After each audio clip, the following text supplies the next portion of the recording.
Exam दौर channel पे स्वागत है। लाइक करें हमारी वीडियोज़ को और साथ ही सब्सक्राइब करें और बेल आइकन को दबाएं ताकि आपको नए नए वीडियोज़ मिलते रहें।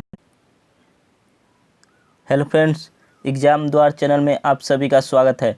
आज है 29 सितंबर 2020 और 29 सितंबर 2020 के हिंदी करंट अफेयर्स के साथ मैं हाजिर हूं। तो चलिए शुरू करते हैं आज का अपना पहला करंट अफेयर्स के साथ। आज का पहला करंट अफेयर्स है, विश्व पर्यटन दिवस निम्न में से किस दिन मनाया जाता है? और इसके ऑप्शन है 10 मार्च, 15 अप्रैल, 20 मई या 27 सितंबर। तो इसका सही आंसर होगा ऑप्शन डी, 27 सितंबर। विश्व पर्यटन दिवस 27 सितंबर को मनाया जाता है। आइए जानते हैं इसके बारे में। हर साल 27 सितंबर को विश्व पर्यटन दिवस मनाया जाता है। हर साल इसकी अलग थीम होती है। इस साल का विषय पर्यटन और ग्रामीण विकास है। ये अक्सर मैं आपको बता दूं कि ये अक्सर एग्जाम में पूछ लिया जाता है कि किसी भी कोई भी महत्वपूर्ण दिन होता है उसका थीम क्या होता है। तो ये आपको याद रखना है कि इस साल का जो हमारा थीम है पर्यटन दिवस का क्या है, तो पर्यटन और ग्रामीण विकास। ये आपको याद रखना है। ये दिन 27 सितंबर को विश्व पर्यटन दिवस मनाया जाता है, ये तो याद ही रखना है। साथ ही इसका थीम भी याद रखना है। तो थीम क्या है? पर्यटन और ग्रामीण विकास। चलिए आगे देखते हैं। इस वर्ष का पर्यटन दिवस ऐसे समय में आया है जब दुनिया भर के देश कोविड-19 यानी कोरोना के प्रभाव से उबरने के लिए पर्यटन की ओर देख रहे हैं। यह दिवस दुनिया भर के लोगों में आपसी समझ बढ़ाने के साथ एक दूसरे की सभ्यता और संस्कृति समझने में सहायता करता है। चलिए चलते हैं दूसरे करंट अफेयर्स की तरफ। हाल ही में किस दिग्गज बीजेपी नेता और पूर्व केंद्रीय मंत्री का 82 साल की उम्र में निधन हो गया? और इसके ऑप्शन है जसवंत सिंह, नारायण राणे, जेपी नड्डा या सूरत सिंह नेगी। इसका सही आंसर होगा ऑप्शन ए, जसवंत सिंह। चलिए जानते हैं इसके बारे में। तो दिग्गज बीजेपी नेता और पूर्व केंद्रीय मंत्री जसवंत सिंह का 82 साल की उम्र में निधन हो गया। जसवंत सिंह ने पूर्व प्रधानमंत्री अटल बिहारी वाजपेयी के नेतृत्व वाली एनडीए सरकार में 1996 से 2004 के बीच रक्षा, विदेश और वित्त जैसे मंत्रालयों की जिम्मेदारी संभाली थी। भारतीय सेना में लंबे समय तक सेवा देने के बाद उन्होंने राजनीति में कदम रखा था। जसवंत सिंह संसद के दोनों सदनों के सदस्य रहे थे। चलिए चलते हैं अगले करंट अफेयर्स की तरफ। और हमारा तीसरा करंट अफेयर्स है, अमेरिका की एक संघीय अदालत ने राष्ट्रपति डोनाल्ड ट्रंप के किस ऐप को प्ले स्टोर पर बैन के आदेश पर रोक लगा दी है? और इसके ऑप्शन है इंस्टाग्राम, टिकटॉक, स्नैपचैट या ट्विटर। और इसका सही आंसर होगा ऑप्शन बी, टिकटॉक। चलिए जानते हैं इसके बारे में। तो अमेरिकी संघीय जज ने देश में मध्य रात्रि से चीनी वीडियो शेयरिंग ऐप यानी टिकटॉक पर बैन लगाने के राष्ट्रपति डोनाल्ड ट्रंप प्रशासन के फैसले को स्थगित कर दिया है। ट्रंप ने हाल ही में ऐप को सुरक्षा के लिहाज से टिकटॉक को ऐप स्टोर पर बैन करने का आदेश दिया था। इसमें ट्रंप प्रशासन की ओर से कहा गया था कि 27 सितंबर 2020 के बाद एप्पल और गूगल प्ले स्टोर से टिकटॉक को डाउनलोड नहीं किया जा सकेगा। चलिए चलते हैं चौथे करंट अफेयर्स की तरफ। अखिल भारतीय फुटबॉल महासंघ के वर्ष के सर्वश्रेष्ठ फुटबॉलर के रूप में निम्न में से किन दो खिलाड़ियों को चुना गया है? और इसके ऑप्शन है इंदुमती कथिरेसन एवं सुनील छेत्री, डालिमा छिब्बर एवं Igor Stimac, goalkeeper Gurpreet Singh Sandhu एवं महिला मिडफील्डर संजू। और अगला है बाला देवी एवं अनिरुद्ध थापा।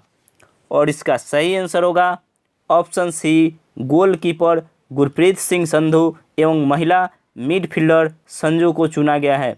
आइए जानते हैं इसके बारे में। भारतीय पुरुष टीम के गोलकीपर गुरप्रीत सिंह संधू और महिला टीम की मिडफील्डर संजू 2019-20 सत्र के लिए साल के सर्वश्रेष्ठ फुटबॉलर बने हैं। रतन बाला देवी को महिला और अनिरुद्ध थापा को पुरुष वर्ग में emerging footballer of the year का पुरस्कार दिया गया है। अखिल भारतीय फुटबॉल महासंघ यानी AIFF ने हाल ही में यह घोषणा की कि गुरप्रीत का यह पहला पुरस्कार है। चलिए चलते हैं अगले करंट अफेयर्स की तरफ, और हमारा अगला करंट अफेयर्स है, टेलीकॉम कंपनी वोडाफोन ने भारत सरकार के खिलाफ कितने करोड़ रुपए का टैक्स केस जीत लिया है। और इसके ऑप्शन है 10,000 करोड़, 12,000 करोड़, 29,000 करोड़ या 20,000 करोड़। और इसका सही आंसर होगा ऑप्शन डी, 20,000 करोड़। चलिए जानते हैं इसके बारे में।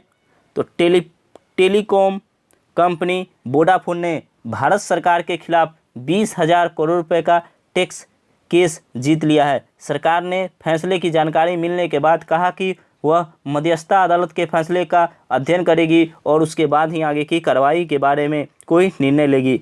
रिपोर्ट के मुताबिक कोर्ट अपने फैसले में कहा कि भारत सरकार की ओर से वोडाफोन पर टैक्स लायबिलिटी भारत और नीदरलैंड्स के बीच हुए निवेश संधि समझौते का उल्लंघन है। चलिए चलते हैं अगले करंट अफेयर्स की तरफ, और हमारा अगला करंट अफेयर्स है, विश्व मूक बधिर दिवस निम्न में से किस दिन मनाया जाता है। और इसके ऑप्शन है 26 सितंबर, 10 जनवरी, 15 मार्च या 12 अगस्त। और इसका सही आंसर होगा ऑप्शन ए, 26 सितंबर। आइए जानते हैं इसके बारे में। विश्व मूक बधिर दिवस हर साल 26 सितंबर को मनाया जाता है। विश्व बधिर संघ ने वर्ष 1958 से विश्व मूक बधिर दिवस की शुरुआत की थी। इस दिन बधिरों के सामाजिक, आर्थिक एवं राजनैतिक अधिकारों के प्रति लोगों में जागरूकता उत्पन्न करने के साथ साथ समाज और देश में उनकी उपयोगिता के बारे में भी बताया जाता है। इस दिवस का मुख्य उद्देश्य साधारण जनता तथा संबंधित सत्ता का बधिरों की क्षमता, उपलब्धि इत्यादि की तरफ ध्यान आकर्षित करना है। चलिए देखते हैं आज का 7वां करंट अफेयर्स। हाल ही में किस राज्य ने गैर संचारी रोगों नियंत्रित करने से संबंधित सतत विकास लक्ष्यों में उत्कृष्ट प्रदर्शन के लिए United nation emergency task force award जीता है। और इसके ऑप्शन है केरल, बिहार, पंजाब या तमिलनाडु। और इसका सही आंसर होगा ऑप्शन ए, केरल। आइए जानते हैं इसके बारे में। केरल ने गैर संचारी रोगों नियंत्रित करने से संबंधित सतत विकास लक्ष्यों में उत्कृष्ट प्रदर्शन के लिए United nation emergency task force award जीता है।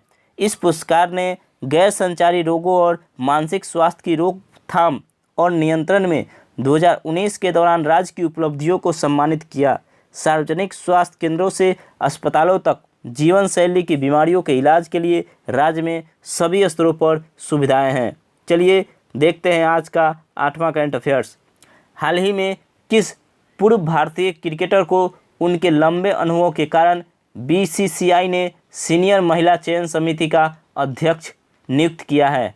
और इसके ऑप्शन है दीप्ति शर्मा, नीतू डेविड, डायना इडुलजी या अंजुम चोपड़ा। और इसका सही आंसर होगा ऑप्शन बी, नीतू डेविड। आइए जानते हैं इसके बारे में। BCCI ने पूर्व भारतीय क्रिकेटर नीतू डेविड को उनके लंबे अनुभव के कारण सीनियर महिला चयन समिति का अध्यक्ष नियुक्त किया है। वे वर्तमान में उत्तर प्रदेश की सीनियर महिला टीम की मुख्य कोच है। BCCI ने कहा कि वह हेमलता काला की जगह लेंगी और 5 सदस्यीय समिति की अध्यक्ष होंगी। चलिए चलते हैं आज के 9वें करंट अफेयर्स की तरफ। प्रतियोगी परीक्षाओं की तैयारी कराने वाले संस्थान आकाश एजुकेशनल सर्विसेज लिमिटेड ने हाल ही में किस क्रिकेटर को अपना ब्रांड एम्बेसडर नियुक्त किया है। और इसके ऑप्शन है महेंद्र सिंह धोनी, सचिन तेंदुलकर, युवराज सिंह या गौतम गंभीर। और इसका सही आंसर होगा ऑप्शन सी, युवराज सिंह। चलिए जानते हैं इसके बारे में। तो प्रतियोगी परीक्षाओं की तैयारी कराने वाले संस्थान आकाश एजुकेशनल सर्विसेज लिमिटेड ने क्रिकेटर युवराज सिंह को अपना ब्रांड एम्बेसडर नियुक्त करने की घोषणा की है। आकाश एजुकेशनल सर्विसेज लिमिटेड ने एक विज्ञप्ति में बताया कि युवराज सिंह कंपनी और इसके विभिन्न ब्रांडों के प्रचार प्रसार में सहायता करेंगे, जिसके अंतर्गत आकाश इंस्टीट्यूट, आकाश IIT, JEE, आकाश डिजिटल तथा मेरिट नेशन शामिल है। चलिए देखते हैं आज का 10वां और आज का अंतिम करंट अफेयर्स। विश्व बैंक ने हाल ही में किस देश में सुरक्षित पानी और स्वच्छता के लिए $200 मिलियन के ऋण को मंजूरी दे दी है? और इसके ऑप्शन है बांग्लादेश, भारत, नेपाल या चीन। और इसका सही आंसर होगा ऑप्शन ए बांग्लादेश। आइए जानते हैं इसके बारे में। विश्व बैंक ने देश के ग्रामीण क्षेत्रों में सुरक्षित पानी और स्वच्छता सेवाओं तक पहुंच में सुधार के लिए बांग्लादेश के लिए $200 मिलियन के ऋण को मंजूरी दी है। Bangladesh rural water sanitation and hygiene project से 6 लाख लोगों को ग्रामीण इलाकों में स्वच्छ पानी की सुविधा मिल सकेगी। विश्व बैंक ने कहा कि इस परियोजना से बीमारियों को रोकने में मदद मिलेगी।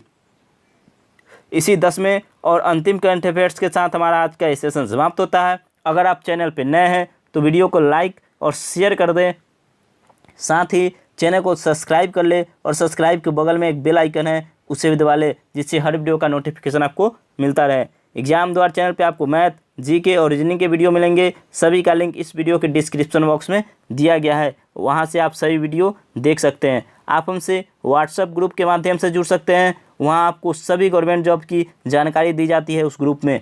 तो इसका भी लिंक, व्हाट्सएप ग्रुप का लिंक इस वीडियो के डिस्क्रिप्शन में है, वहाँ से आप डायरेक्ट हमारे व्हाट्सएप ग्रुप को ज्वाइन कर सकते हैं। हम आपसे फिर मिलेंगे नेक्स्ट वीडियो में, तब तक के लिए जय हिंद, जय भारत।